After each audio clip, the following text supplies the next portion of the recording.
Bonjour, je suis maître Rose Karine Ghebali, avocate au barreau de Paris, spécialisée en droit de la construction et partenaire de la CEFEB depuis sa création. Quand un maître de l'ouvrage décide d'entreprendre un projet de construction ou de rénovation, il va être entouré par de nombreux intervenants. Un maître d'œuvre, un entrepreneur, des bureaux d'études, des architectes, des assurances. Il faut qu'il puisse identifier quels vont être ses interlocuteurs et la façon dont il va pouvoir avancer avec eux dans le cadre de leur projet. C'est une opération qui peut s'avérer complexe et pour cela, il peut être nécessaire, voire même indispensable, de se faire assister par un avocat. L'assistance par un avocat peut être prévue, que ce soit en amont du projet, pendant la réalisation des travaux ou même après. Ce que je vous propose, c'est que nous voyons dans quelle mesure l'avocat peut être un partenaire du maître de l'ouvrage dans le cadre de ses projets de travaux. Se faire assister d'un avocat avant la réalisation de son projet permet de sécuriser le déroulement de l'opération à venir. Comment peut intervenir l'avocat en amont du projet ? Eh bien, de plusieurs façons.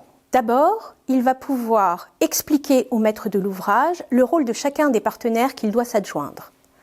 Ensuite, il va vérifier les contrats qui vont être proposés au maître de l'ouvrage pour vérifier qu'ils sont bien en adéquation avec son projet et vérifier qu'ils présentent toutes les garanties légales que ces contrats doivent contenir. Si l'on est dans le cadre d'un contrat de construction par corps d'État séparés, l'avocat va veiller par exemple à ce que les délais de réalisation de l'ouvrage aient bien été prévus. Il va également vérifier que le prix qui a été stipulé dans le contrat est conforme aux attentes du maître de l'ouvrage.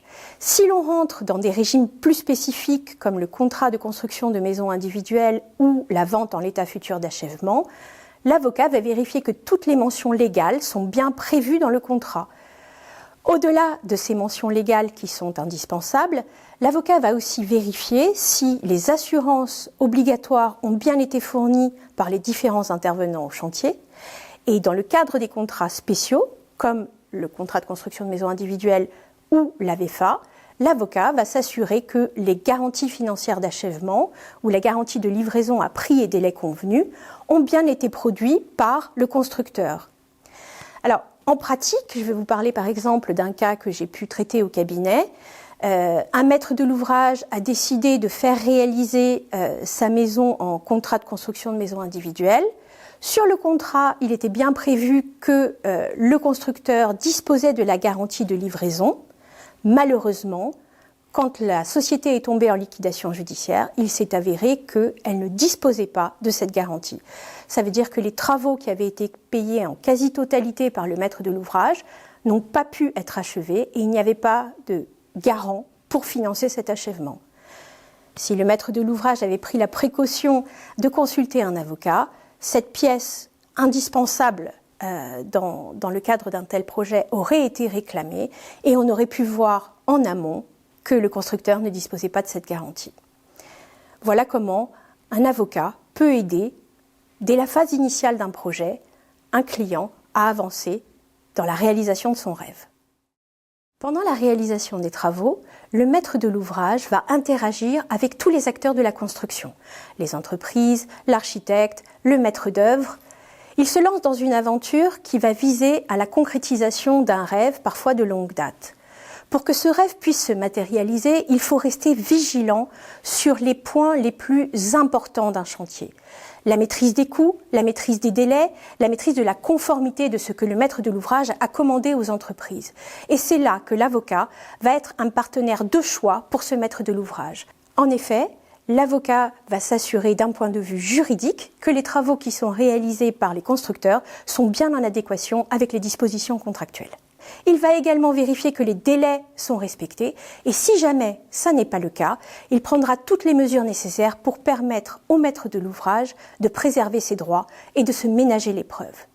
Je vous prends un exemple. Si jamais on est dans le cadre de délais qui sont dépassés, avec toutes les contraintes que cela peut impliquer pour un maître de l'ouvrage, eh bien l'avocat va rédiger le courrier de mise en demeure qui va permettre de faire courir les pénalités de retard lorsqu'elles ont été prévues pour qu'elles puissent s'appliquer à la fin du chantier. Après la réalisation des travaux, Il est possible que le maître de l'ouvrage se trouve malheureusement confronté à la présence de désordres ou de non-conformité ou de malfaçons. Dans ces cas-là, il va chercher à en obtenir réparation. L'avocat va bien entendu assister le maître de l'ouvrage dans le cadre de ses démarches, que ce soit auprès des entreprises ou à l'encontre des assurances. L'avocat va, dans ce cadre-là, veiller à respecter les délais légaux qui sont imposés au maître de l'ouvrage pour agir à l'encontre des constructeurs et des assurances. En effet, à compter de la réception des travaux, les garanties légales se trouvent déclenchées. La première des garanties est la garantie de parfait achèvement qui est d'1 an à compter de la réception des travaux.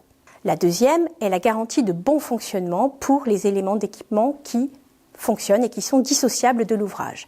Cette garantie est d'un délai de 2 ans à compter de la réception des travaux. La dernière des garanties, pour les désordres les plus graves, c'est-à-dire ceux qui portent atteinte à la solidité ou à la destination de l'ouvrage, s'appelle la garantie décennale. Pour mettre en œuvre l'ensemble de ces garanties, il faut bien évidemment savoir le formuler auprès des constructeurs, savoir le formuler auprès des assurances pour pouvoir espérer obtenir une indemnisation. L'avocat assistera le maître de l'ouvrage dans le cadre de l'ensemble de ces démarches, bien évidemment, avec l'assistance d'un expert qui sera chargé d'un point de vue technique d'établir les désordres qui sont reprochés au constructeur. Le monde de la construction est un monde complexe. Voir l'aboutissement d'un projet de construction ou de rénovation aboutir, c'est bien souvent voir le projet d'une vie se concrétiser. Il ne faut pas que le maître de l'ouvrage hésite à se faire entourer de véritables professionnels pour permettre la réalisation de ces projets.